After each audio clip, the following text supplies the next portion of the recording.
Ladies and gentlemen, welcome to the Fantasy Couch podcast. We just witnessed the Giants Niners game. Niners whooped on the Giants. We're going to have our regular weekly Dynasty segment. We're trying to do that every time Sue Shane, aka the Dynasty Day Trader, is here. He will do one Dynasty segment or prospect segment or college segment. What should we call it? Dynasty segment? Let's call it Dynasty because everything kind of goes into Yeah, that that. kind of applies to that. So we will do our dynasty segment. That was a crazy game. I don't really have a ton of content for you guys. I can just spit it out.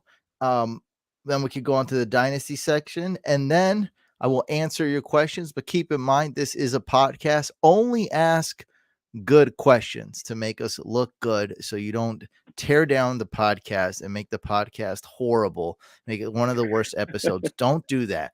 If you have a long or very terrible question that doesn't make sense, head on over to the Main Fantasy Couch YouTube channel, drop a comment, I'll answer it, or you can DM me on Instagram. I will answer the ugly questions too, just not on here. Only good questions today, ladies and gentlemen. So about the game, really not much to talk about it. Debo went off. CMC did well. Niners just destroyed them. Jake Moody, my pick, been pushing Great Jake pickup. Moody propaganda nonstop. I have him in several leagues. You have him in, I guess, I added him redraft. today only. Yep, I added There him you today in my go. redraft. Got me 12 points. Yep. Should have got more, I feel like, but 12 is great. 12 is great. Yeah. Anything over 10 for a kicker is amazing, and he got 12. I mean, he's I think he's 100%. I don't think he missed today. No, I really not at don't all. think No he misses. missed today. No Yeah. misses. So 100% so far on the season, just a phenomenal kicker. And man, I'm just a happy Niners fan. It's been great. So here's really the fantasy information I have for you guys. I mean, I guess there's three things. Okay. Number one, if you're in a super flex league, go buy low on Daniel Jones. You can get him for cheap. I mean, he just played the best two defenses. So I mean, that's what happens when an True. average team with a below average O line plays the Cowboys and Niners. That's what happens. So Yep. go get Daniel Jones. This is the cheapest you'll be able to get him. Lots of design runs. He's a great rusher. He always seems to find a way to do a couple things here and there. You know, he'll get a touchdown throw to one of the 9 wide receivers. He can throw it to the running back, throw it to one of the 2 tight ends they got there. And of course, he runs, which is what we like. He definitely is on more of the higher end of the Konami cheat code. Right. Okay, for sure. You Yeah, know, like he I doesn't agree. come, he doesn't come like, oh, Cam Newton, Michael Vick, Lamar Jackson, and now Anthony Richardson. Like he's just, because he's not considered that kind of like elite, like top 5 rushing QB of all time. You can still kind of there's still some room for what do you call it, like a gem, a sleeper. There's like sleeper. He doesn't have that big name. So you can get him for cheap just because of that, just because it's Daniel Jones. Like everyone's been making fun of him since day one. And he did pretty bad week 1 and week 3. So if you're in a super flex league, or, if for some reason you need a QB2 and your bye weeks, it matches up with your QB1, they don't have the same bye week, go trade for Daniel Jones, buy low. Number 2, we covered on the previous podcast, and I nailed it. And I don't know if it's going to continue. Obviously, it's week 2. I don't have a crystal ball, but maybe I do. Hey, who knows? Christian Kirk, I said he was going to perform good. I said he sucks. I said to trade him away. It happened.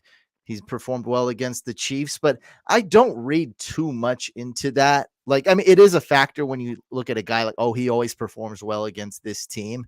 It's usually a small sample size, or a DB was injured that day or something. There's just so many variables in football when your sample size is at most 7 games, like at the very most.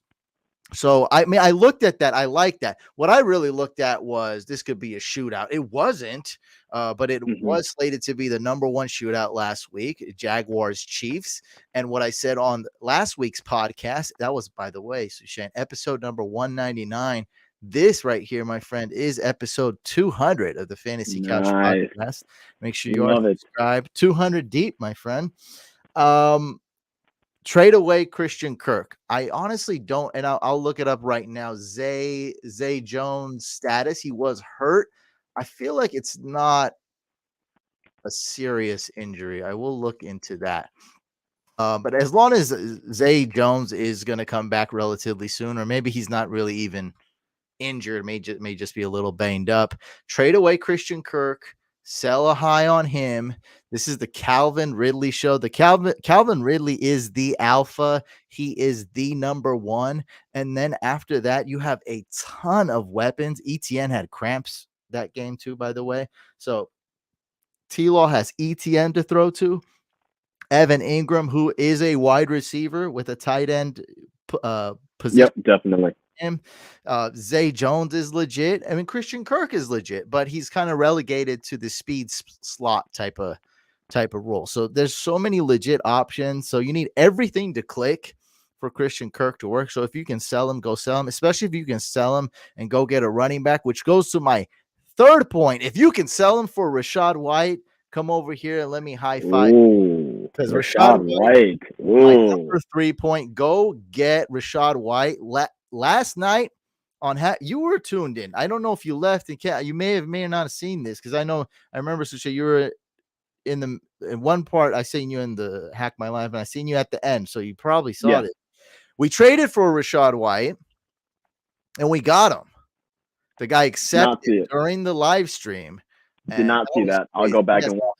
We named it the predatory trade, and it was kind of trending only in the universe of the live stream. So only in that fantasy world, the world that doesn't exist and is very small. But in that world, man, it was number one trending. Everyone was talking about it. Predatory trade got accepted. So we went and got Rachaad White live, and the dude accepted it before the live stream ended. So go get Rachaad White. If you can trade Christian Kirk for Rachaad White, you're great. And if you want, you can throw in one of these garbage guys. I guess number 4 point. Kareem Hunt is garbage.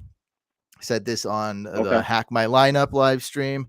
There's a 1% chance he's going to be RB1 and be something, but that's it. There's a slim chance. I'm saying no. Just no.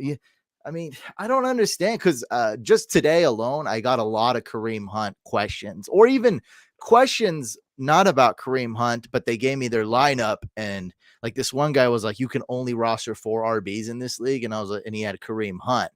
Austin Eckler was his 5th RB in IR. So, and I was like, dude, you can you can drop Hunt if you need to. He's like, oh, really? I'm like, yeah, you only can get 4 RBs. I mean, Jerome Ford is the starter. So there's this one team that passed on Kareem Hunt to sign a guy named Jake Funk. That's his name, right? Is Jake, right? That's his name. Oh my god. Jake. Okay, I'm only 99% sure. Yeah. So this one team passed up on to sign Jake Funk. I don't have the list of all the guys that passed up on him, all the teams, but maybe the Patriots. I think the Vikings traded a teeny weeny pick to get Cam Akers instead of, they could have got Kareem Hunt. That's kind of like a Rams RB, right? If it was a young Kareem Hunt, I'm sure Sean McVay would be dying to get him, a guy who can catch. Yeah, that's the type of guy. So they paid for Cam Akers. The Colts passed up on him. I'm sure there's 3 or 4 other teams that passed up on Kareem Hunt. And now, I get why the Browns signed him. Now that makes sense. You're kind of what else are you going to do? So, and he was a Cleveland Brown just 5 months ago. So they bring him back. Right. But he's not really relevant. And I'm not going to say 0%. I don't play that game. Sometimes I'm bold. Sometimes I try to be entertaining. But most of the time, I'm just going to keep it real.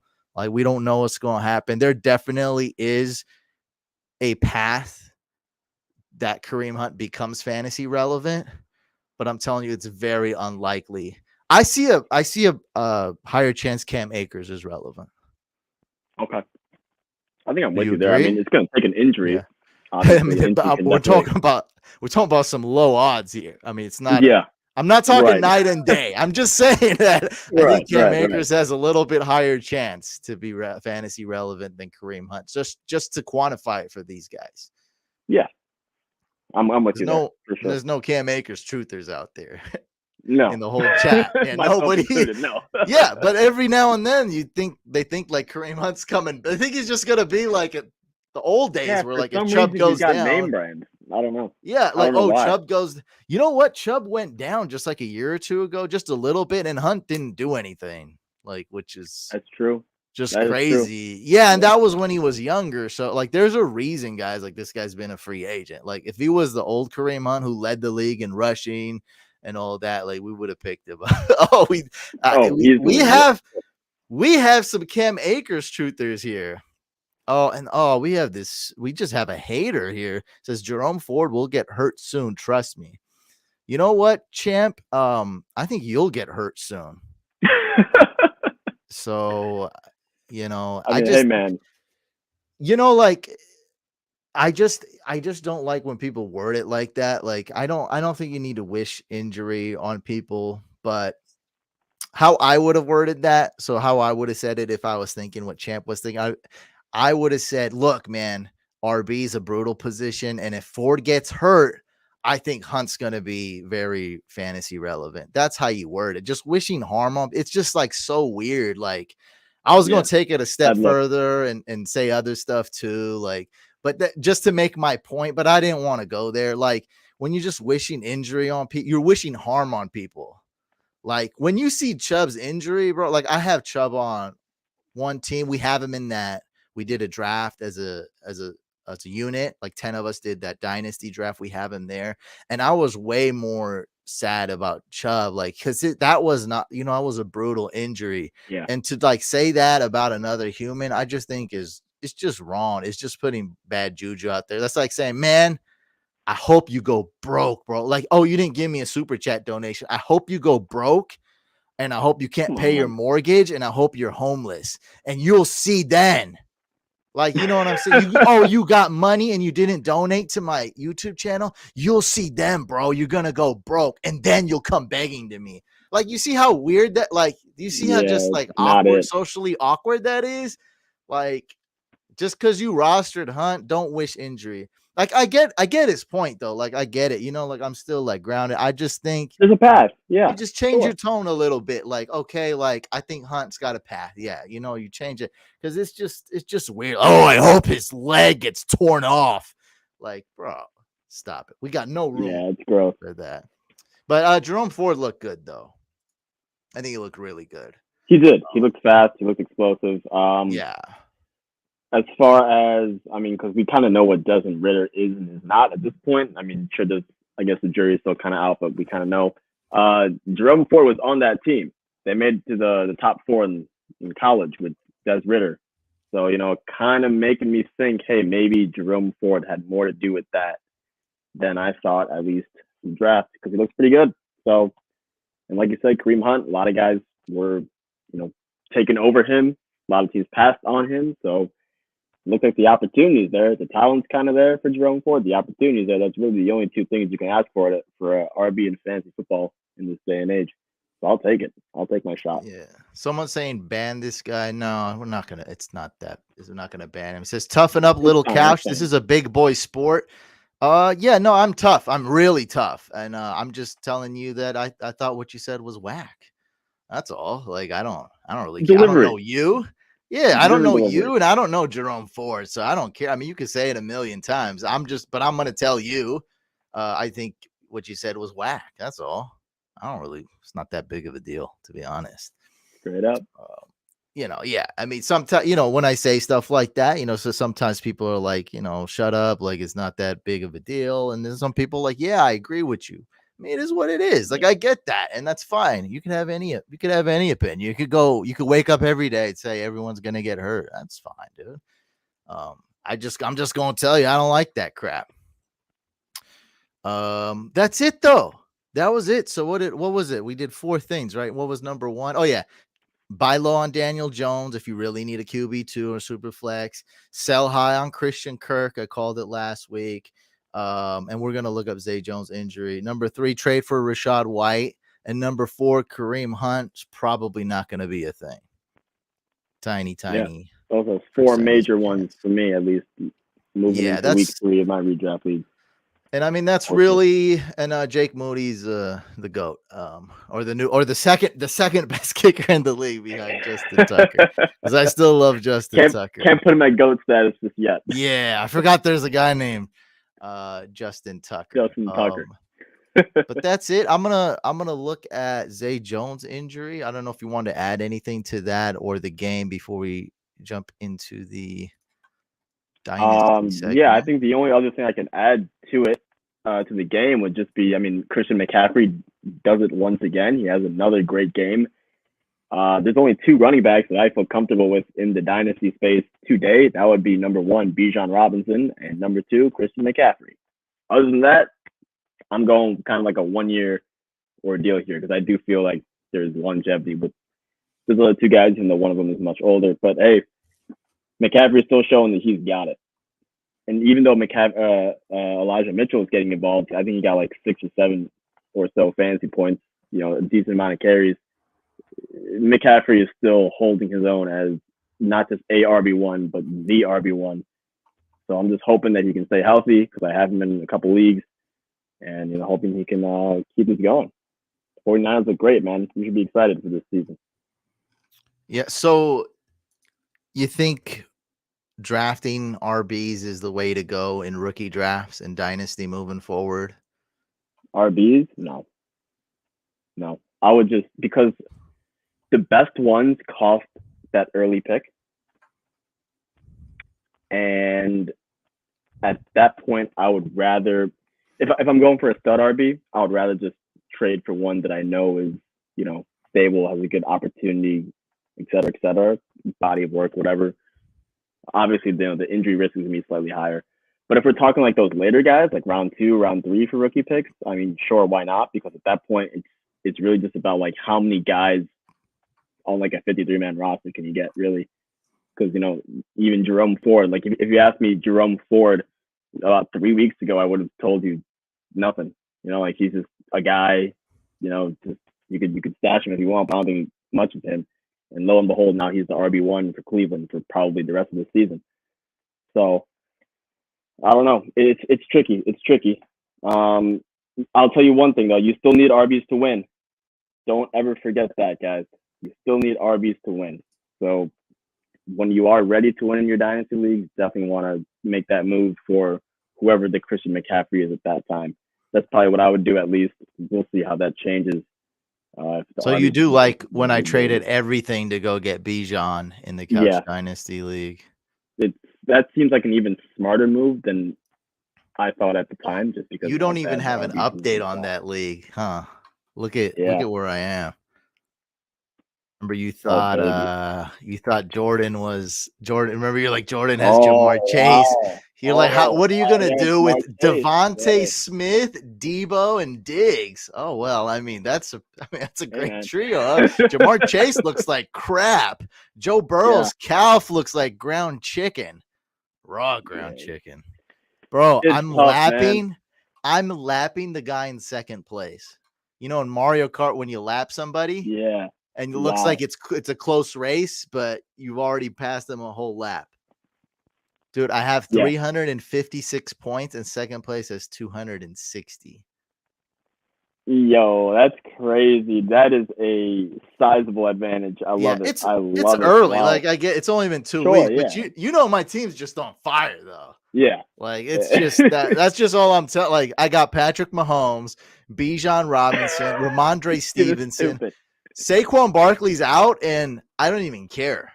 I mean, he's got a high ankle sprain, so that sucks. But I'm just saying, like, I'm not missing him. Right, like I'm not freaking out right now. I got Diggs, Devontae Smith, Debo, Kittle showed up all of a sudden. Gus Bus was just chilling. Now he's probably the only running back on the Ravens going against the Colts, so I'll plug it in. Justin Tucker, Cowboys D, and the bench. And you got Algier. Oh, baby. Algier, I got Algier. Yeah, it's a good team. It's a great team. it's a great.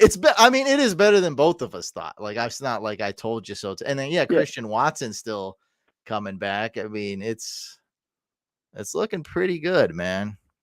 Michael Wilson and what's this guy's name? Demario. Yeah, okay, I got it. Demario Douglas on the taxi squad. Yep. So it's Michael a great Wilson, he squad. had a good week as far as targets last week. So he's Yeah, I mean, he's the coming on X his own a little receiver. bit. I like that. He's got a lot of potential on Yeah. that offense. I really like it. I really liked him, and I just beat Jordan. Really, like I destroyed him Yeah. last I week. saw that text you sent it in our group chat. That was Yeah, so it's yeah, it's wow. it's going well, Congratulations. man. But yeah, I mean, I didn't. I literally that was just on my mind because you're talking about trade for one, and you said Hmm. CMC or Bijan, and I mean, I made the craziest trade of my life, Yeah. craziest trade I've ever seen. I traded just to sum it up, 3 firsts for Bijan. Yeah. And there were more pieces, so the trade looked incredibly large, but those are the main Yeah, ones. it was like Big 12 trade, big time pieces. trade. Yeah, However you slice it, big time. I got Tyler Algier in there, which is great too. Yeah.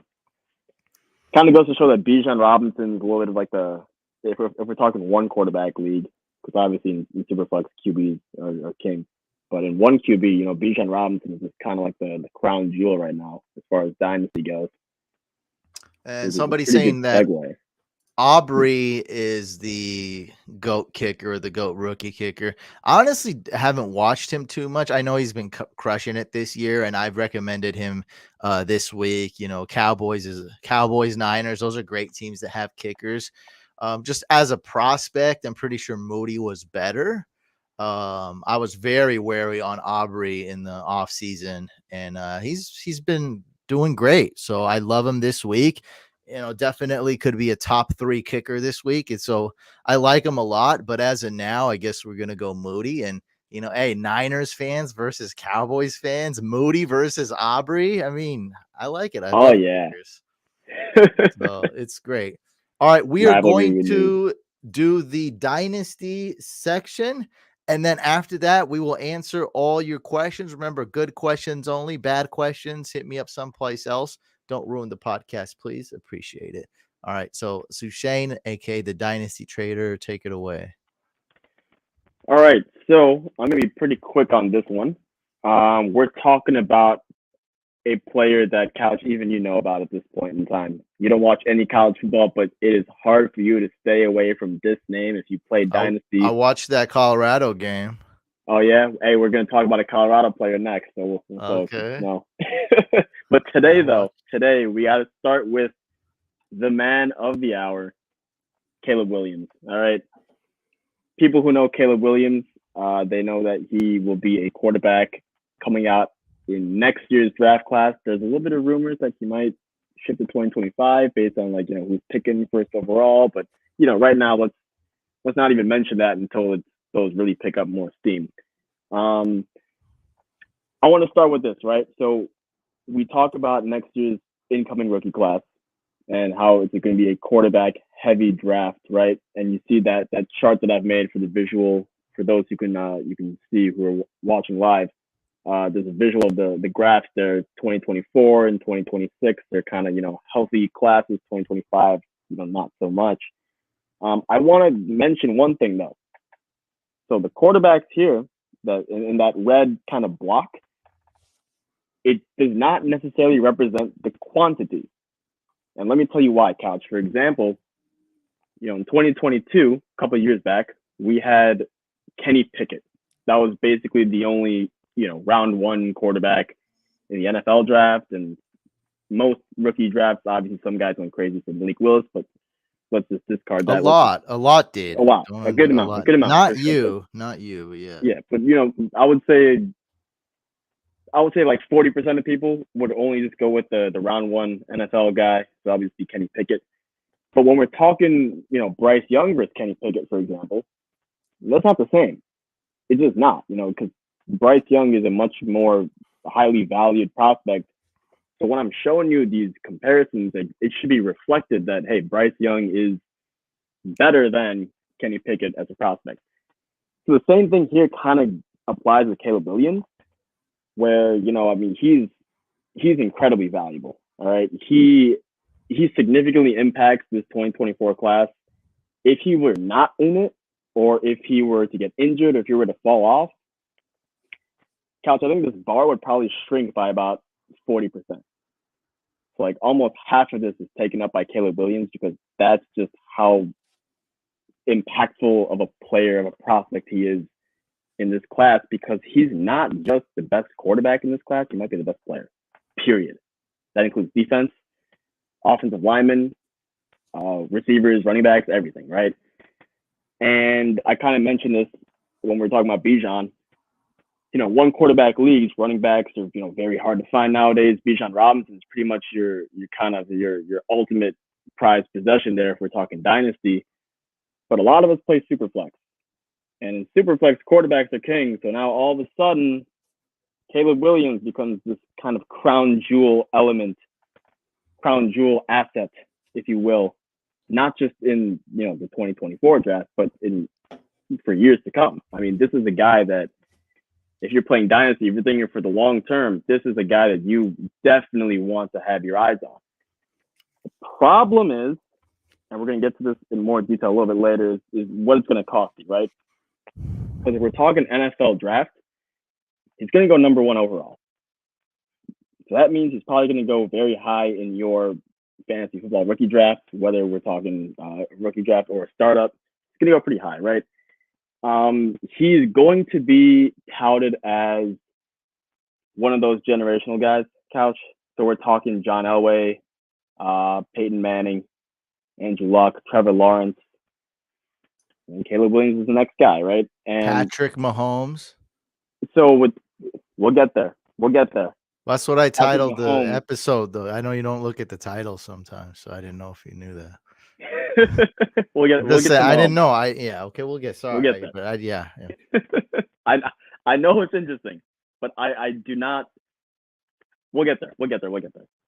Well, the reason why I compare him, or not even me, many people, most people actually compare him to the Elways and the Andrew Lucks of the world, because as soon as he gets into the NFL, he is the expectation is he's going to be like one of those savior type guys, right? Like we look at a team like the Jacksonville Jaguars, who, I mean, they've been nothing all of my lifetime at least. And, all of a sudden they land this generational prospect named Trevor Lawrence, and they have turned it around. Have they won the Super Bowl yet? No. Have they turned it around? Yes. That's clear as day. So you're looking at the same type of effect, expectation-wise, with Caleb Williams. Let's move on to fantasy football, though, because that is a little bit more relevant for us, who are playing. We're not these NFL scouts and GMs. We have our own fantasy football teams, right? So, I mean, like I said, I told you it's going to be a super high value asset in these super flex drafts, and probably going to be the number 1 overall pick. And if the expectation is that he's a savior on the NFL field, probably going to be a league-winning type guy for your fantasy football team. Scroll down a little bit, if you will, Couch.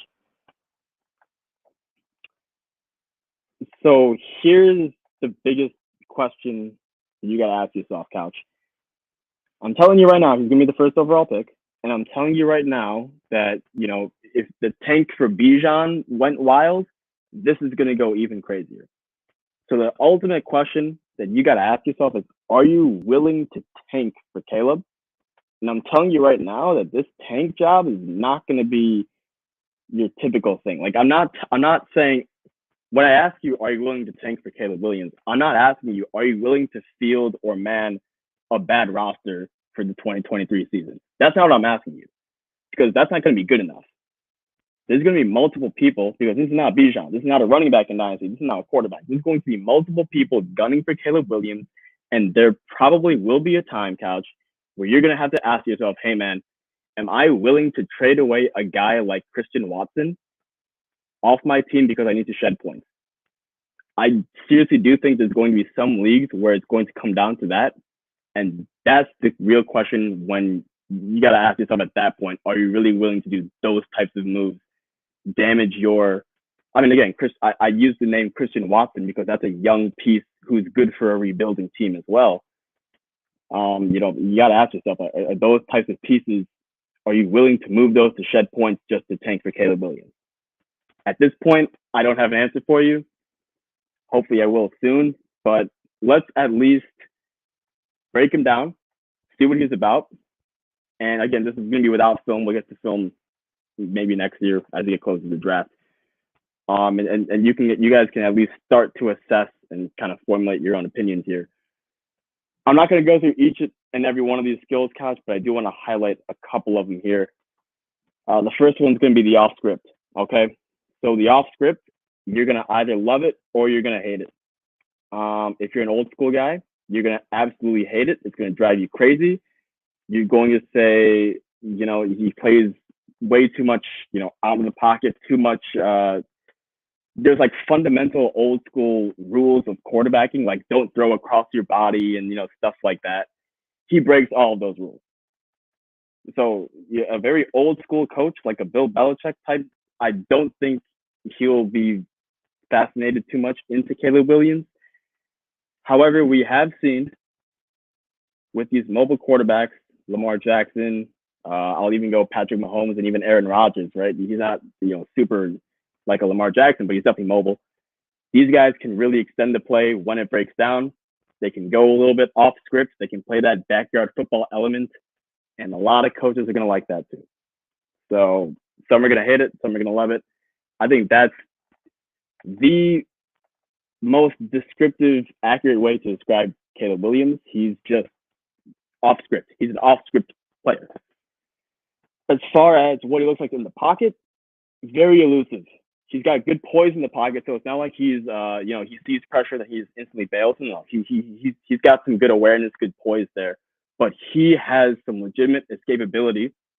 And we're going to talk about Patrick Mahomes in a little bit, but that's kind of where the comparison comes from, because you see Mahomes, he faces pressure, he kind of rolls out to the right, and then another guy comes in, he'll roll out to the left, and you kind of backpedal a little bit, and then roll out another way, and then kind of run away and start running in circles backwards, if you will, and he'll heave it 30 yards, and then there's Tyreek Hill a couple of years ago, or there's Travis Kelce wide open with just 10 yards of green grass all around him.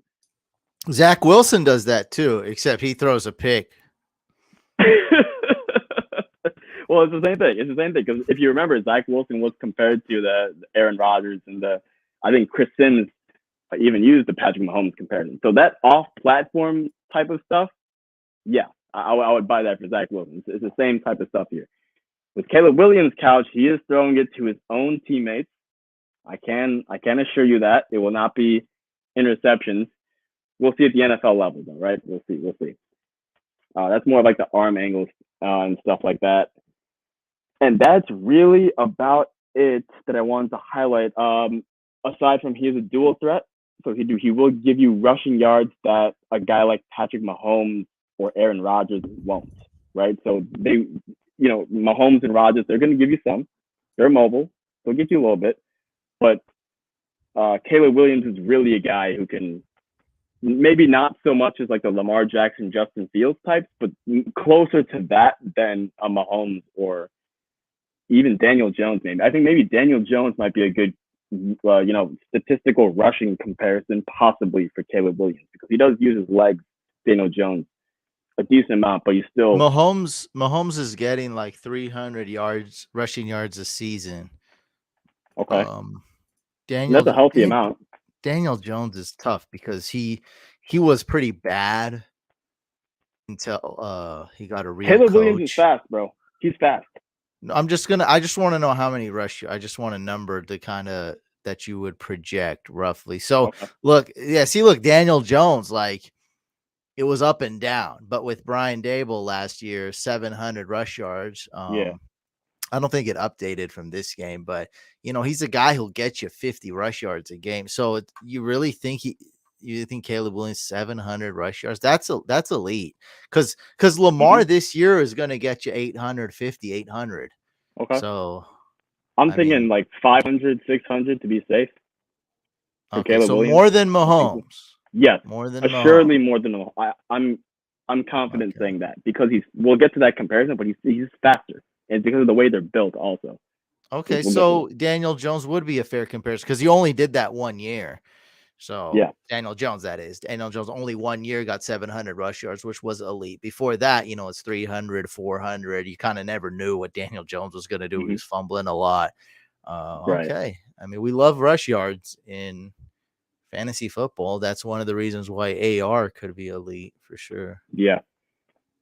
So I mean, when we talk about Caleb Williams moving forward, a lot of it's going to be him as a passer because he's so good.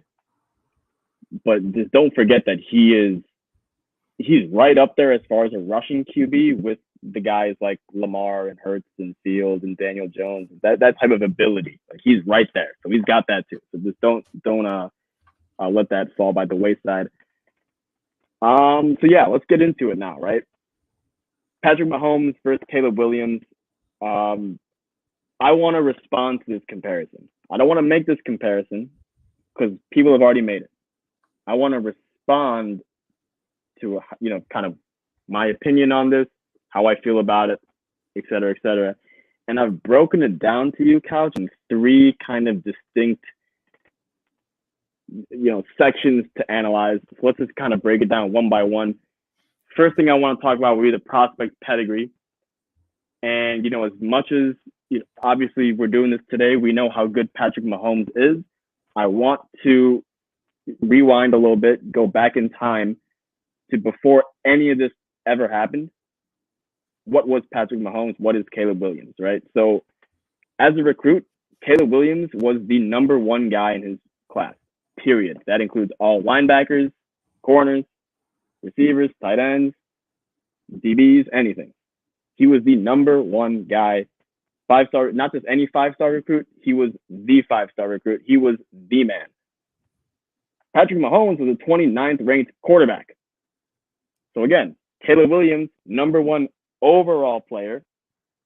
Mahomes, QB 29, 3-star prospect. Not saying that, the recruiting rankings, are the end all be all. I'm just giving you the comparison of how they were viewed as prospects. Caleb Williams, consensus first overall pick. We've already spoken about that ad nauseum a couple times today. Patrick Mahomes was not picked in the top 5. Again, you can make the argument that, picking Mitchell Trubisky was a mistake. Going Deshaun Watson over Patrick Mahomes was a mistake. I get it. I agree with that. I'm with you. And if we did a whole, what if / what if we redraft the 2017 draft? Yes, Patrick Mahomes would go 1 overall. No doubt. Who went number 1 overall that draft? Myles Garrett to the Browns. Oh, he's great. He's great. And then after that, the draft just completely then fell off a little bit. Yeah, my God. Right after that. It was terrible. I remember Niners drafted Solomon Thomas, was it? Solomon. See, that's the guy that I wanted. I wanted to stay at 3 and draft Solomon Thomas. Both sucked. Trubisky and 2, Solomon Thomas. Yeah. Anyway, that's revisionist history at that point. But why was Mahomes passed on? What do you got? You want 10th overall, 11th overall? Why was he passed on? Brett Favre. Exactly. He was viewed as a boom or bust project quarterback. That's why he sat behind Alex Smith.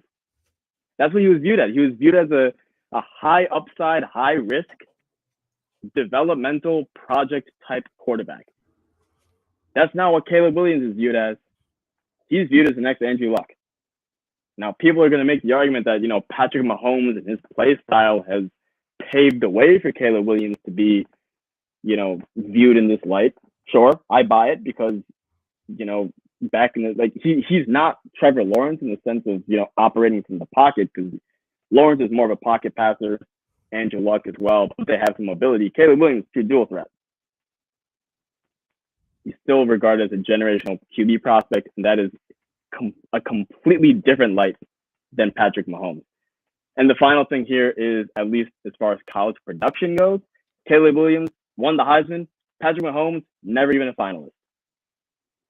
So there really is no comparison as far as the prospect pedigree between Caleb Williams and Patrick Mahomes. They are 2 completely different people. Let's move on to skills and measurables. this kind of goes with what I was saying with the why do I think Caleb Williams will get more rushing yards than Patrick Mahomes, and it has a little bit to do with body build. You can look at the height and weight, which is fine. 6'2" versus 6'1", roughly the same size. 225 versus 215, roughly the same weight. Mahomes is a little bit bigger, but he is older and a professional. He's been in the NFL for a number of years. Fine. But what I'm looking at, Couch, is I'm looking at the lower half. I'm looking at the lower half, right?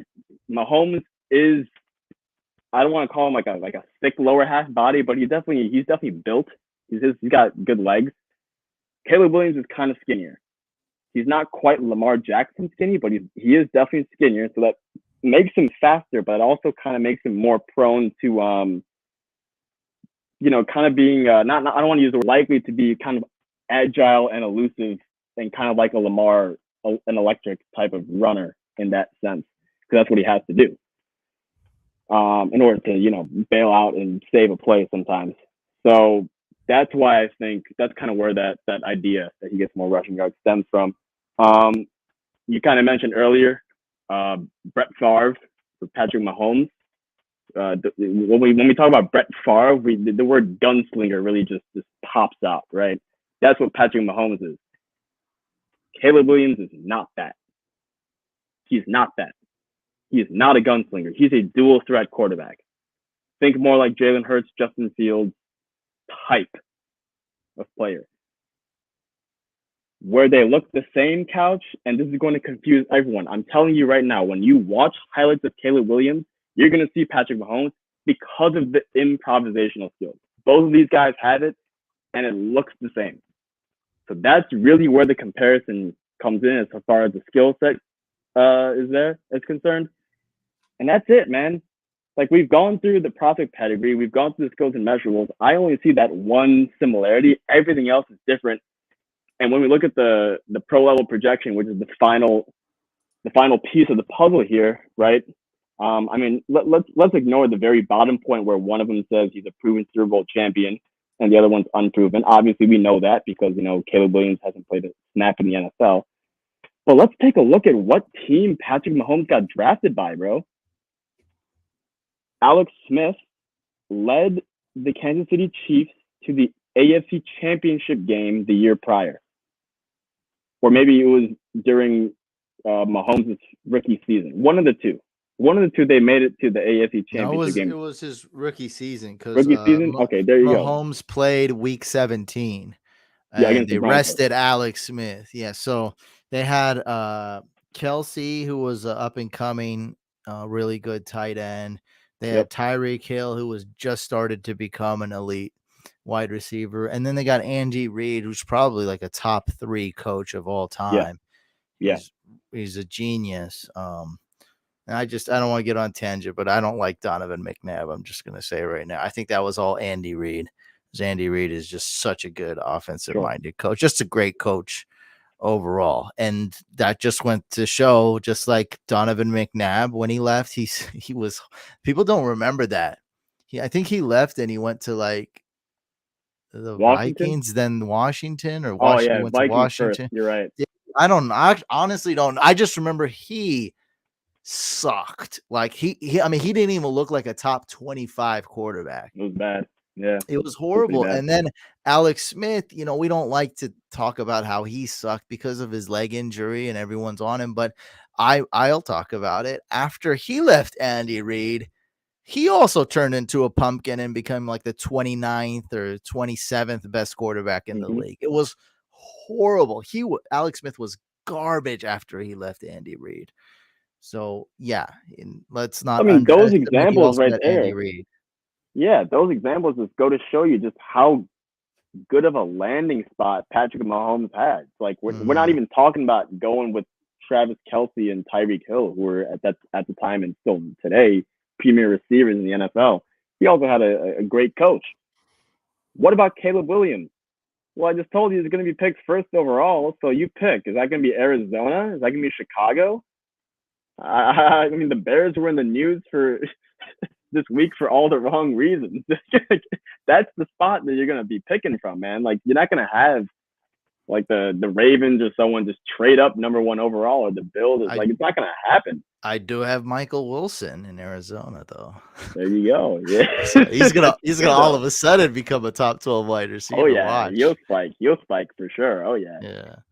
But I mean, that's just one major thing that you should keep in mind, right? When we're comparing him to Patrick Mahomes, just keep in mind Mahomes gets drafted by top 3 coach, possibly all time, with all of those weapons.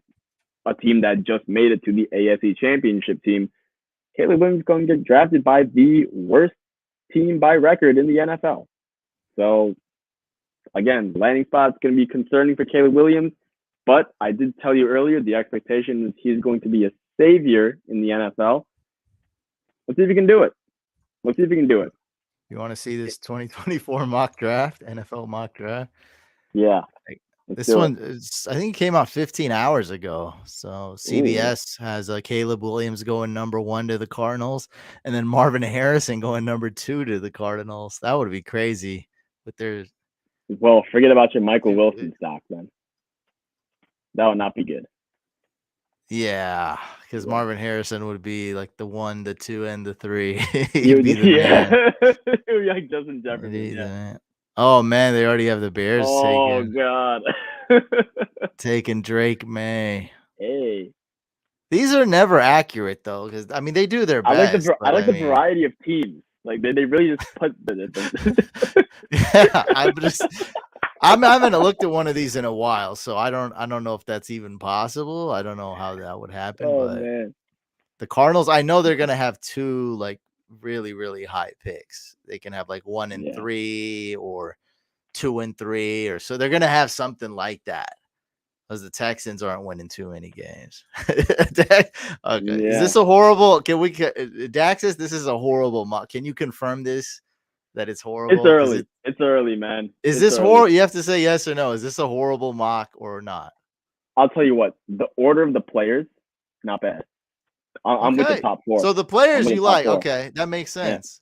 Yeah. Okay. I don't know if it's gonna be that order of teams though, but players I like. And you got to think, if the Cardinals do get the first 2, they're not going to draft. I mean, obviously, this is dumb for me to even. They're not going to draft Drake May and Caleb Williams. So, like, naturally, if you draft Caleb Williams, like that, the next pick to draft the best wide receiver it would make sense, right? We'll get to Marvin Harrison, but I might just, if I'm like an NFL GM and I have no team needs, I might take him too. Drake May? No, Marvin Harrison ahead of Drake May. Even though he's a receiver. Oh, or a quarterback. Yeah. No, I was just saying. My point was that if you draft a Caleb Williams or Drake May, you're not going to draft another. You won't double down. Yeah. Right. I mean, it's like so. You shouldn't even say that out loud. It's so stupid to even think about. So I'm just saying, like, if you draft, that would be a first. That would be a first. They drafted RG3 though, and Kirk Cousins. That's different. Remember that? All the teams do that. Niners did that too, in a way. I mean, I know it was a later pick. I guess. No, every team does that. If you wait 4 rounds and draft a quarterback, it's a little bit of a surprise. Just not a huge surprise. It's not 2 in the top 5. I get what you're saying. Yeah, I get. And I mean, look at the Packers. They always draft a quarterback super early when they have a Hall of Famer. You know, like those things happen. I get, but no one's drafting like CJ Stroud and Bryce. Like that's not happening. That's ridiculous. Man, leave it to the Bears though. You never know. Dysfunctional organizations do dysfunctional things. I'll leave it at that. No, they'll screw up some other way. They won't go QB. I don't. Oh, they'll screw up some other way. Nice. Yeah. They won't screw up that way because it's just nobody's doing that. It's just not happening. Funny. Are we done with the dynasty segment? That's about it. Yeah. I mean, as far as film goes, so he did not play in the SEC, so I will be able to show you highlights and stuff. We're gonna do that as we get closer to the draft. Because I think right now we're in redraft season, we're in NFL season. If you're interested though, he plays Saturday. You definitely want to watch that game if you're a college football fan, or if you want to get some eyes on Caleb Williams live. It'll be fun. But that's really about all I have for you guys as far as the Caleb Williams introduction, if you will. Okay, guys, go ahead move and on with ask life. any fantasy questions you have right now. And I brought this up on the screen and forgot to say it when I was giving the advice in the beginning to trade away Christian Kirk. Seems like Zay Jones has a knee injury, but they're calling it day to day. So just like I thought, or Hmm. I skimmed through earlier and I didn't remember what it was stuck in my head. So it doesn't seem too serious. I mean, hey, this if people think it is, that should just theoretically help you sell Christian Kirk even better if people are actually scared of this injury. So be like, hey, look at Zay Jones, like he's hurt. Like here's Christian Kirk. I'll give you Christian Kirk. You give me Rashad White. I love Hoodie it. Arthur. Okay, the Arthur Fist meme is still alive, ladies and gentlemen. It's a good meme. I'd give it Oh yeah, it's a tier A. It's not a S tier. It's it's a an A A tier tier. It's an meme. A It's tier a meme very for good sure. meme. Yeah, it's still Oh yeah, alive. absolutely. Trade Lockett and Kamara for Saquon. My other wide receivers are Waddle, Puka, Keenan, Zay. I don't really care the rest of your team. Now the problem with this is that Saquon does have a high ankle sprain. I would do it just because I'm a huge Saquon fan. I mean, we started off the episode talking about my dynasty team, and I mean, my startup draft. That's the first time I ever played dynasty. I mean, I drafted Patrick Mahomes. I drafted Saquon Barkley first overall. I drafted Stephon Diggs. I drafted Kittle. I mean, these are guys that I still have on my dynasty team. That's pretty crazy from the startup that we did like 5 years ago, 5, 6 That's years ago. impressive. That's impressive. That's Yeah. I good, mean, it's good really players. great. Yeah. And because Saquon was really like my favorite player. And I say that now because I think Bijan's my new favorite player. So I did the same thing with Bijan. I have him in all my Hmm. dynasty leagues and I have him in a couple redraft leagues. So it's like, you know, I don't know if that's me being biased. Every human has bias. I think I do a good job of getting rid of my bias, but I'm just that much of a fan of Saquon and kind of doubters in Lockett and Kamara. Lockett is good. He will always be good, but JSN's getting more and more targets. And, Geno Smith, is he elite quarterback? Maybe, probably not. Kamara, I seriously doubt his rushing ability. So in full PPR, he'll still have value. I just like quality over Yeah. quantity.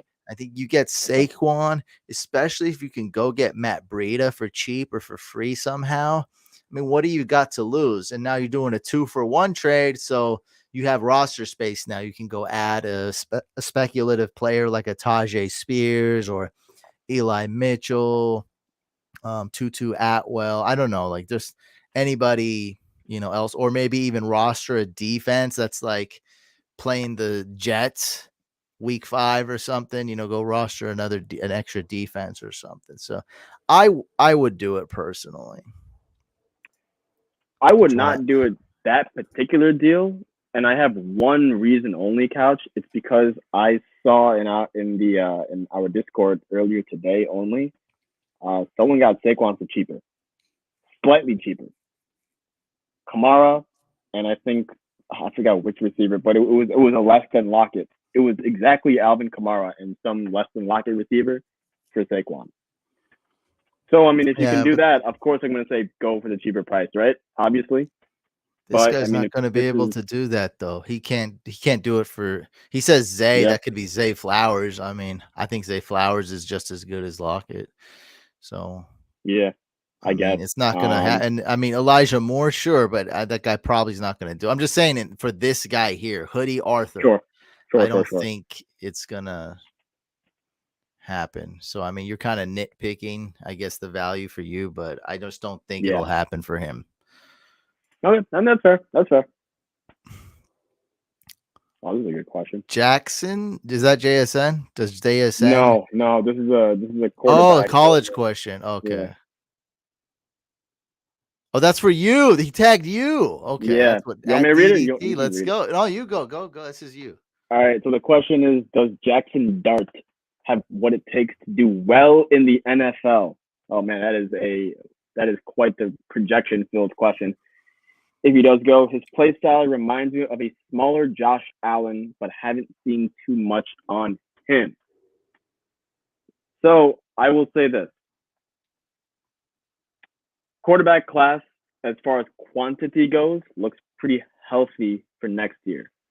We're talking a lot more. This past class, we saw a lot of quarterbacks drafted, like Dorian Thompson-Robinson, Aiden O'Connell, Clayton Tune. But those guys were all like what, like round 3, round 4 guys, right, Cal? Something like that. Definitely not relevant as far as starting worthy draft picks, right? I have no idea where Clayton Tune went. It was late. It was late. That's the point. I would guess even later, to be honest, but Right. I'm not. But you see these guys like Jalen Hurts, for example, who gets drafted in round 2, and even who was the Houston quarterback before C.J. Stroud? What was his name? You remember his name? Davis Mills. This, by Davis the way, Mills. Clayton Tune, round 5. This is what I would have guessed. Round 5. Yeah, would be a good guess. Yeah. Even Davis Mills, I think he was drafted round 2, right? So those guys get a shot. I think Russell Wilson was drafted round 3. So those guys get kind of like an outside chance. And hey, if they catch fire, then they catch fire. You're going to see a lot of guys like that in 2024. So of course, you're going to have your Caleb Williams and your top guys. Probably going to be 2 or 3, maybe even 4 of those in total. Then you're going to see a lot of these kind of could be nots, right? And Jackson Dart is firmly in that category of like, hey, he could be like the question suggests. If he does go to the NFL, he could be in that round 2, round 3 NFL draft pick range. And man, I mean, at that point, now it's what team is he on, right? If he's on a team with Daniel Jones, if he's Daniel Jones' backup, for example, I mean, I don't think Daniel Jones is anything special. I think he's pretty okay. I think he's definitely, a mediocre starter in the NFL. But I mean, that's something I'm interested in. Or if he goes to a different landing spot, like Arizona, for example, let's say they don't get the 1 pick for Caleb Williams somehow, some way, right? Maybe Tampa Bay, Baker Mayfield, right? He doesn't scare me. So it kind of depends on the landing spot there. As far as what he could bring to the table, I do have a plan for that. I'm going to talk about all the quarterbacks kind of in one kind of like rapid fire thing. We'll do that in a couple weeks, maybe from now. So I'm going to hold off on, what Jackson Dart looks like, because I do have a planned thing for that. But he's got a chance. Short answer for that question, he's got a chance. One thing, and this wasn't your point at all, but one thing I want to kind of clarify is when quarterbacks go like early round 2, I feel like that's just a totally different tier, because Lamar Jackson, if the Bengals like took a 5-minute nap, Lamar Jackson would have went in round 2. It was they traded up to get him 32nd, the very last pick of the first round. Yeah. We're talking Lamar Jackson, like one of the most entertaining, exciting, amazing college players of all time.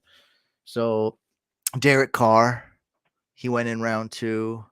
It was like I don't know what it was, the second pick round 2 or 4th or 5th pick round 2. So it was like, like that's I think that's kind of different when you get into like the round 3. That's the range I'm talking about. You think he could go as early as a top 35 pick? I think there's about 4 or 5. So there's about 3 or 4 quarterbacks who go round 1 for sure.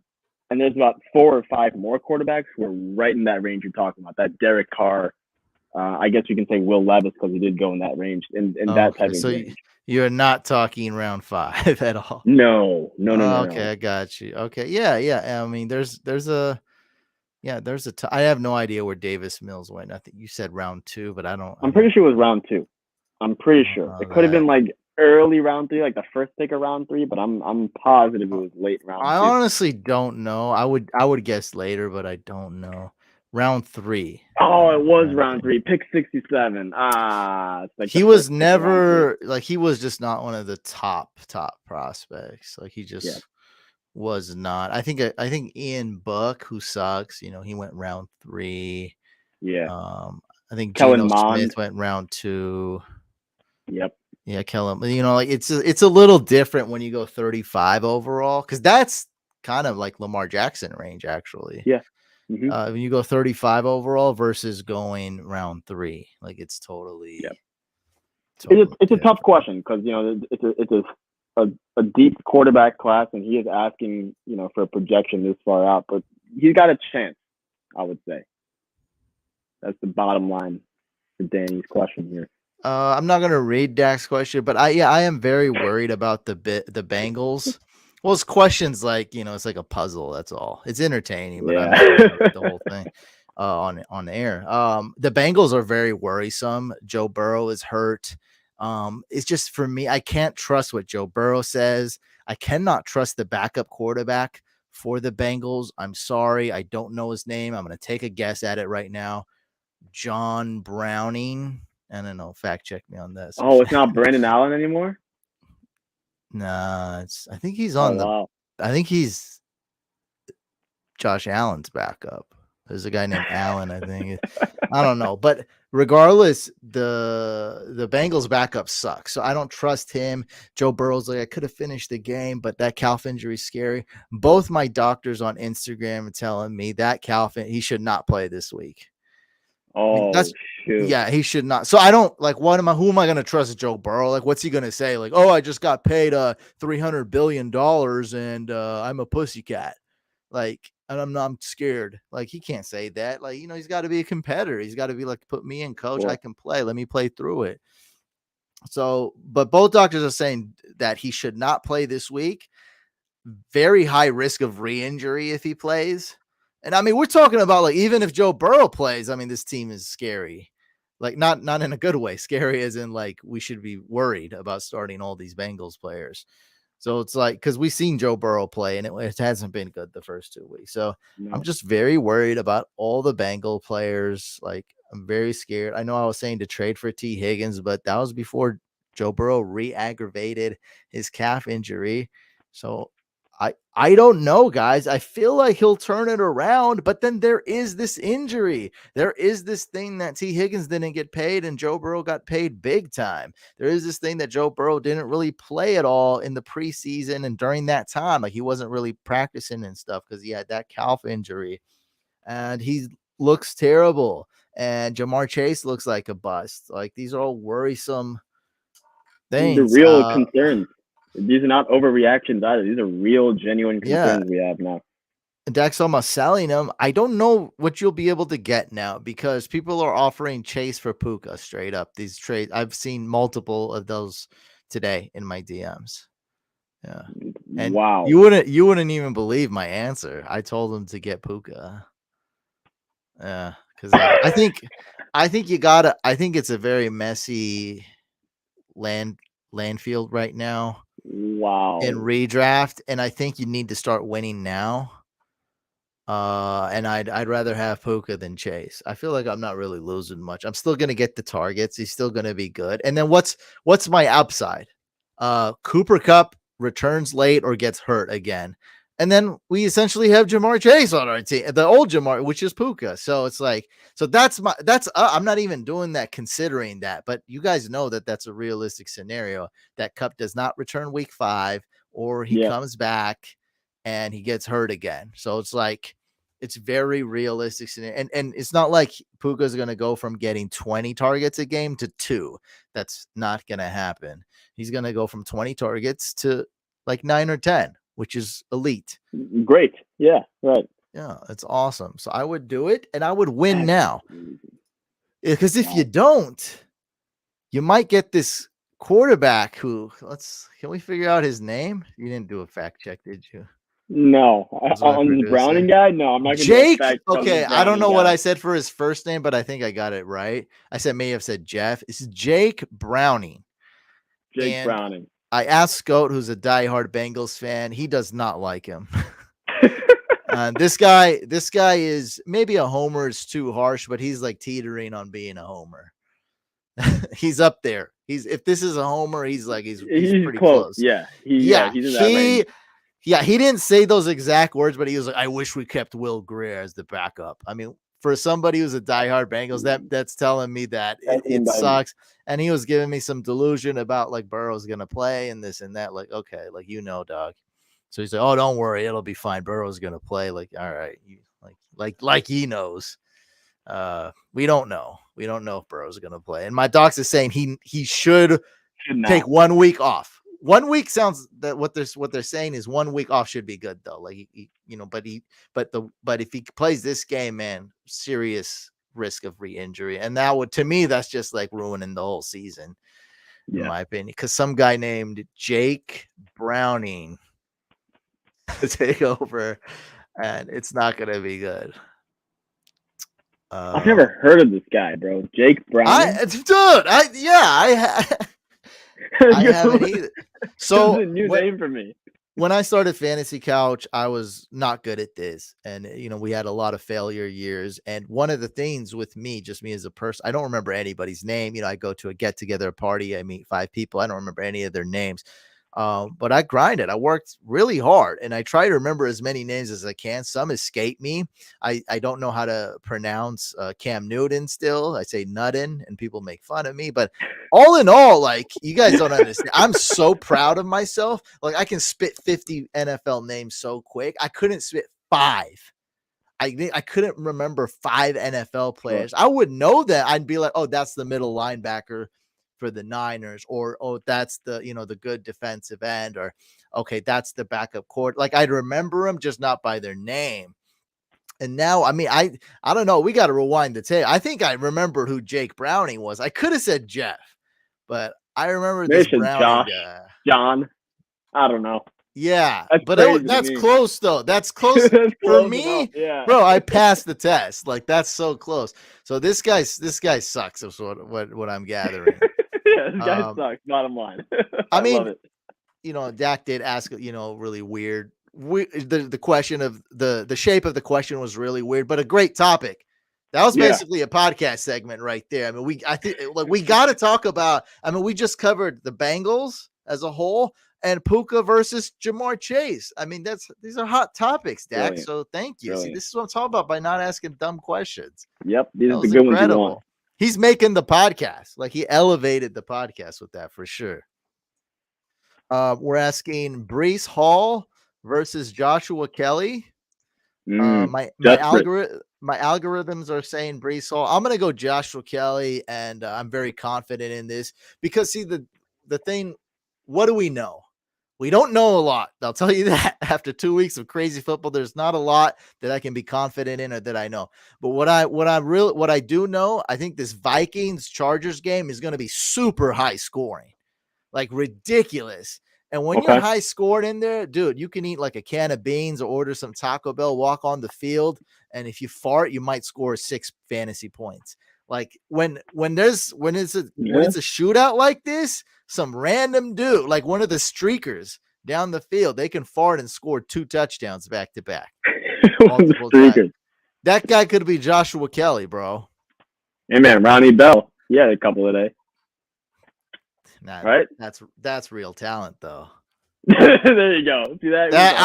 Joshua Kelly, a guy who I was saying was a sleeper as when he was a rookie as a prospect, hasn't really been that good. And he's not really that. Ronnie Bell, though, bro, he's probably the preseason MVP. Oh, really? Am I sleeping? Okay, I could be sleeping. Yeah. He was making, bro. He had like a game with Trey Lance. I think it was either 10 catches or 7 catches or for 10 targets. Yeah, he was killing it. I mean, he was doing everything kind of just like he looked like a good football player. He was sitting in the zone very good. Hands, incredible hands, which we saw today, right? Yeah. He caught that tip ball. Like, this is like 7th round pick. And then the announcer right away is like, the Niners in the 7th round, like undefeated. Like, another great late pick. By the Niners. So I'm going Joshua Kelly. Let me see if I can bring it up. We got something stupid on the screen anyways. Let me bring up these Vegas odds here. So highest projected game, right? I think I don't think anything's close. Miami Broncos. Oh yeah. Guys, 54 over under Chargers. And peep this. Sushane, it's even. Nobody's favored. So I mean, like, this is one of the games that's just never gonna end. Explosion. Oh yeah. Everybody's scoring a touchdown. Hey, you know what? Maybe even Quentin Johnson catches a ball this game. That's a callback for those of you listening to this podcast. We were kind of Quentin Johnson doubters. He's looking like irrelevant this year so far. Oh yeah, so far. Dude, did you see in Discord? We got Dak right here. I traded Quentin Johnston to Dak in redraft for $11 FAB. Hey, you know what? That's a win for the Smart. Fab side. That's a Huh? win for the Fab Yeah, side. isn't that Yeah, that's a smart? big win. Yeah, smart. I Yeah. needed to shed a roster spot, and he was Yeah. being really what's the word, like stingy. He was being stingy. He was being crude. I don't know the adjectives. Like he was being a jerk. He Yeah. wasn't taking any trades. And I was like, dude, just give me $11. 11 free, like 11 FAP. He's Dude, like, that was done. smart, He's like, though. I gotcha. I was like, bro, he really he played that tough. Usually I feel like he's a guy who gets excited, and I couldn't get him excited for Jack. So he was like, I know Brain is desperate. I know Couch is desperate. I know. And he just waited. And then I got desperate, and I was like, here, just take him. And I think I won that trade.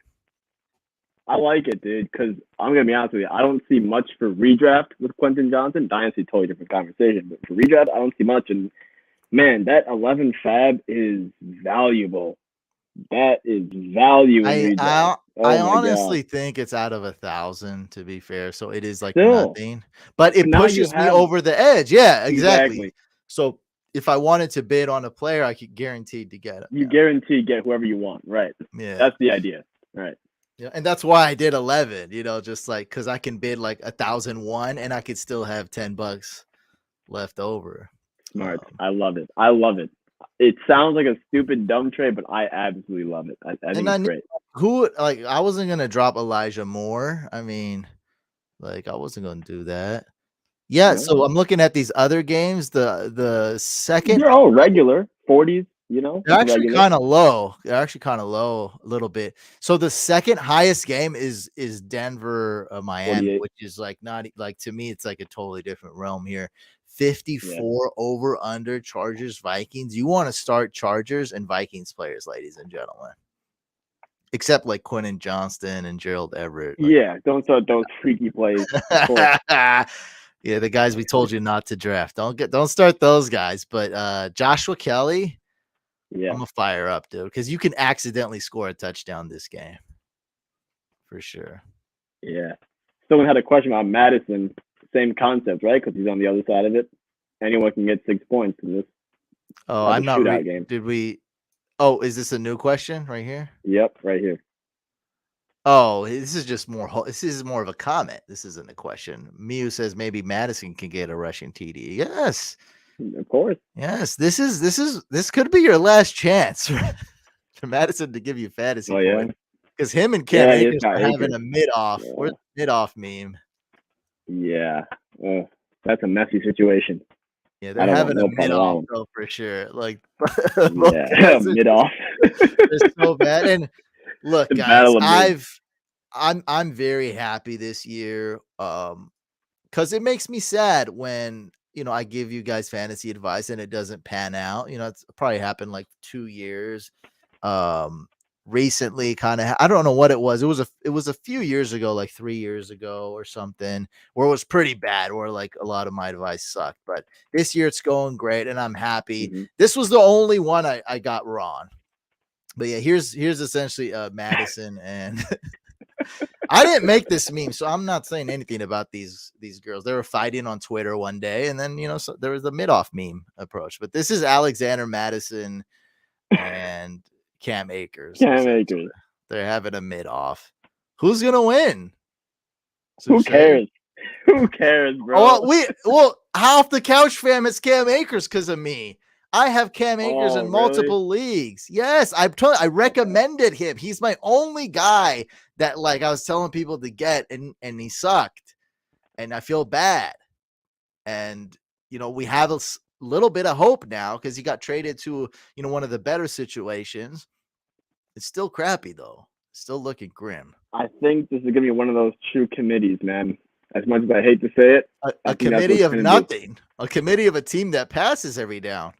So, which one can catch? Maybe they want to go more balanced. I don't know. Maybe they want to go more balanced. Well, of course. But I mean, for a running back, it's not going to turn into like the Ravens like 3 years ago, or like the Falcons. Like,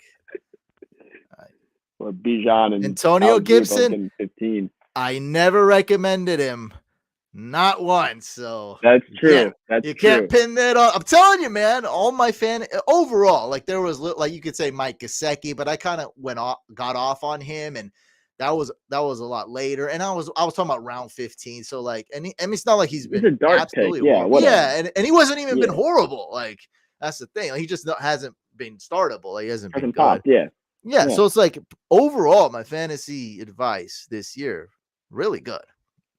I pushed Hawkinson hard too. I mean, come on, let's be a little more humble here. Sorry. All right, move on. Akers was bad though. Akers was bad. I hope something will happen, guys. I know that. Sorry, these guys asked a bunch of questions, and I think Akers is more talented. We can leave it at that. Akers even more with this talented Achilles. than Madison. Even with the Achilles, I think he's still got more talent. Yeah, I would disagree. Last year, this year, I honestly don't know because Akers looked pretty bad, and he got traded and shipped off. But Madison definitely looks worse than I thought this year. I mean, he just doesn't look like a running back I'd want to start if I was a coach. It's just like agreed. It's dismal, man. It's dismal. So we got Akers owners. We got a shot. Appreciate it. That was to you, I think. Last question. Pick 3, 2 RBs, 1 flex. Brian Robinson, Zach Moss, Joshua Kelly, Breece Hall, McLaurin, Dotson. I'm going to go with Joshua Kelly, Brian Robinson, and then who should be the third guy? Not Zach Moss, bench Zach Moss. So it's between Hall, McLaurin, and Dotson. So for me, it's been Hall and McLaurin because McLaurin has just been consistently better. You got to pick one of the two. Who does Washington play? The Bills? Oh, God. Let's go with Breece Hall. Because I think that's smart. Yeah. He can rip one off for like 80 yards at any given moment, and that's enough to salvage the day. Yeah, he didn't even say if it's PPR, so we'll just whatever. That too. We don't have time for that. Joe Burrow should sit because didn't Aaron Rodgers have a bad kickoff in the offseason? Oh, that's a good point. So Aaron Rodgers was dealing with a nagging calf injury, and he was kind of telling the Jets coaches and everything, like, hey man, I'll play through, like I'll be good for the regular season, whatever, yada yada yada. And then 4 snaps in, we all saw what happened. That was basically for them not playing it safe with a similar, I don't know if it's the exact same injury, but not playing it safe with a similar injury. It's a good point. This guy's talking about a video of Joe Mixon throwing with the quarterbacks at practice on Twitter. Joe Mixon's going to be the emergency quarterback, kind of like a Julian Edelman. Okay. Oh, didn't the Broncos have one? This question's too long. We can't answer that. See, we can't. Only good question. I can't read that, dude. I'm too stupid. Excellent. Short questions. Yeah, this guy wants me to hack his whole lineup. What do you think about Amon-Ra rest of the season? Turf toe. Think he will stay wide receiver 1 or drop? Man, I know just as much as you. We watched a turf toe video last night on the live stream. I mean, there's nothing I can give you, Paul, that you don't. I mean, everyone kind of knows, right? Turf toe. Nagging injury. Probably easy to play. Depends on how bad it is this week or next week. He can maybe not miss time or miss very limited time, but then maybe he sucks for 6 weeks. And there's been players that have sucked the whole year because it never like properly healed and they played on it and it's just so painful. And the turf toe probably affects wide receivers the most, right? That position. I mean, you got to cut. You have to make cuts, and it's your toes, like everything. Your big toes, like come on. I mean, I'm worried. I don't know what else to say. Amon-Ra is a beast. I'm extremely worried. I'm firing him up. And I've seen crazy. I see 1,000 lineups though. Sometimes it's pretty close. Yeah, I mean, in general, yeah, but like sometimes it's pretty close. Yeah, I mean, if you have like McLaurin as the other guy, yeah, I'd rather start him on Raw. But you never know, man. Some people are in. I mean, we just looked at, I think, someone was in an 8-team league, someone was in a 10-team league just now in the chat, and it happens a lot. Amon-Ra sometimes falls. In that type of league, he's going round 3 sometimes. So you never know. Here's another thing though. By the time he heals, Jameson Williams is back. Right. So now Jameson Williams is back. David Montgomery is back. Gibbs is starting to gain steam. Sam Laporta is looking good. Dak plays well in home games, not so much away games. So there's a lot of factors. I'm just going to be really worried. I don't know how you're going to dig yourself out of this hole other than maybe we're just going to go off that chance that it doesn't affect them that bad and not do anything.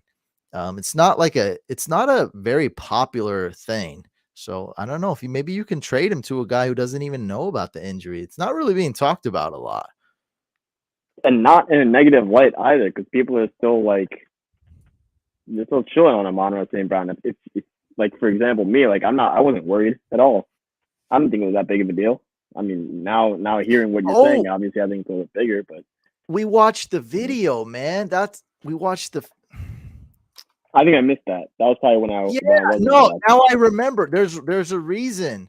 There's also a reason. Oh, it's on my Instagram, by the way, too. Because it was a collab post. I'm be honest, I didn't have anything to do with it. He just does it to get more like different audience.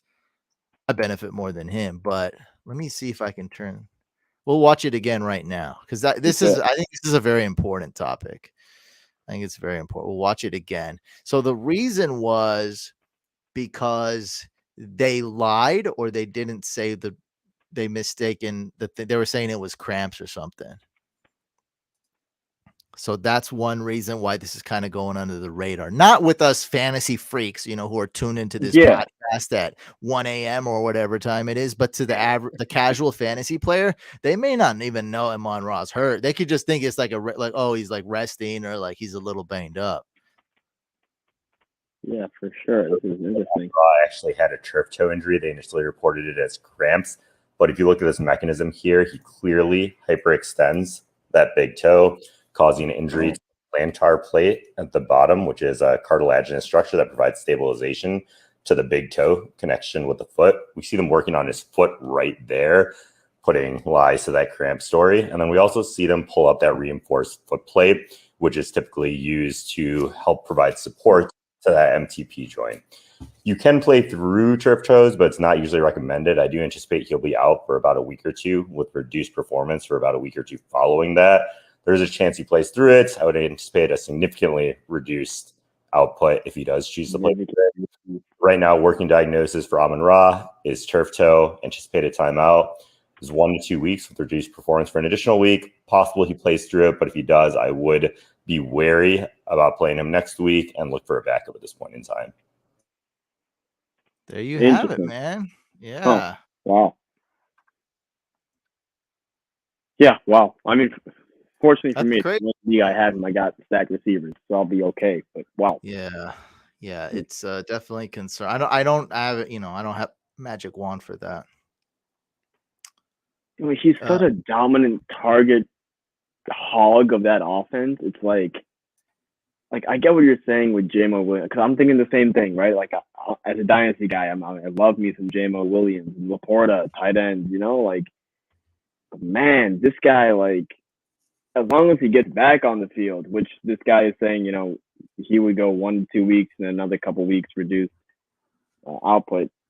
I mean, it just feels like Amon-Ra St. Brown is at this point so good for targets. Like, if he plays, I feel like you just can't bench him. That's gonna be it. I'm just saying there's a small chance this lingers, and also we have all those other guys coming back and on top of that. So I mean, this is not great news. That's what I'm saying. If you're Amon-Ra owner and you could push a button that he doesn't have turf toe and Jameson Williams is like gets traded, like you would push that button. Like you just would. That's all I'm saying. So now we have compounded worries is all I'm saying. I mean, he's still a stud. He's still good. And you're likely still starting him. And, sometimes doctors, when they post up, they kind of like lean a little bit on the cautious side, on the medical side. Like, I feel like this guy's going to play and not miss much time at all. And I feel like you probably should start him in fantasy. So But he does know more than us so about injuries. So it's it was very informative. That's why I played him instead of me trying to sum it up. Manuel asks, Jalen Warren or Kendre Miller? I know it's bad. Just lost Chubb and Monty. I am going to ride the Kendre Miller train on this one. Now, Jalen, I'll put it like this, though. Jalen Warren, he's going to get you a guaranteed 12 fantasy points, high floor.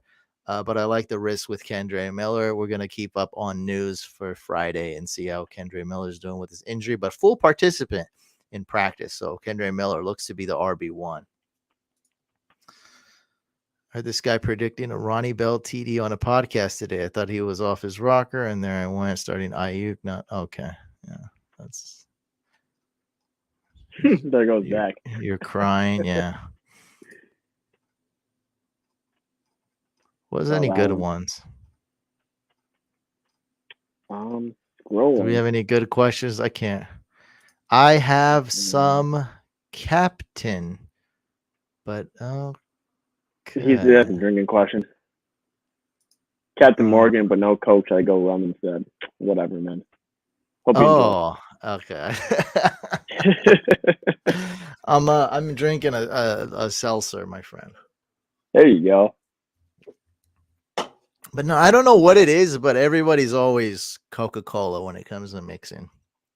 I don't know what it is. That's like this. That's like it's a golden rule.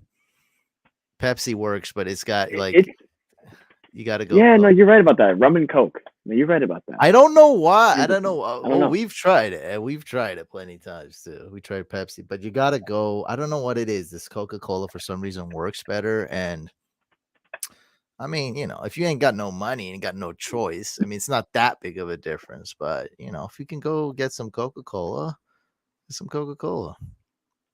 We do have one question related to Detroit, since we were just talking about Amon-Ra. This one?